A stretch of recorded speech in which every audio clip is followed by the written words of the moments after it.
یہ صبح صبح ہی گھر سے نکلا۔ اس کا آج ایک مشہور کمپنی میں انٹرویو تھا۔ گھر سے نکلتے ہی وہ اپنے مستقبل کے لیے منصوبے بنانے لگا۔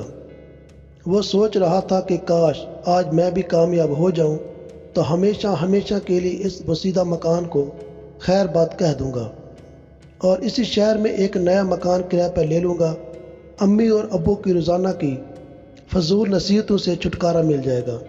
ادھر تو آزاد ہوں گا، اپنی مرضی سے سونا، اپنی مرضی سے جاگنا۔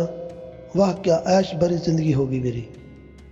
یہاں میں زندگی سے ہی اکتا چکا ہوں۔ صبح سے لے کر شام تک بس ابو اور امی کی باتیں سننے کو ملتی تھی۔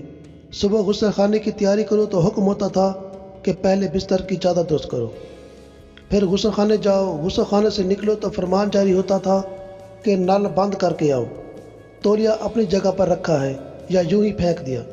ابھی ناشتہ کر کے گھر سے نکلا ہی تھا کہ ڈانٹ پڑی، پنکھا بند کیا یا پھر چل رہا ہے؟ کیا کیا سنے یار گھر والوں کی، یہ بھی کوئی زندگی ہے؟ کتوں سے بھی بدتر زندگی ہے اپنی۔ بس نوکری مل گئی تو چھوڑ دوں گا گھر۔ وہ آفس میں داخل ہوا تو بہت سارے امیدوار بیٹھے تھے اور باس کا انتظار کر رہے تھے۔ 10 بج چکے تھے مگر گیٹ پر بتی ابھی تک جل رہی تھی۔ اسے امی یاد آتی تو بتی بجھا دی۔ آفس کے دروازے پر کوئی بھی نہیں تھا۔ ساتھ میں رکھے واٹر کولر سے پانی رس رہا تھا تو اس کو بھی بند کر دیا کیونکہ والد صاحب کی ڈانٹ یاد آ گئی۔ بورڈ پر لکھا تھا کہ انٹرویو دوسری منزل پر ہوگا۔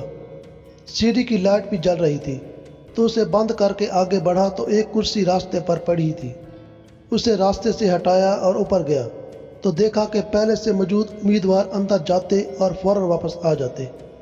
معلوم کرنے پر پتہ چلا کہ ڈاکومنٹس لے کر کچھ بھی نہیں پوچھتے اور 5 یا 10 سیکنڈ بعد واپس بھیج دیتے ہیں۔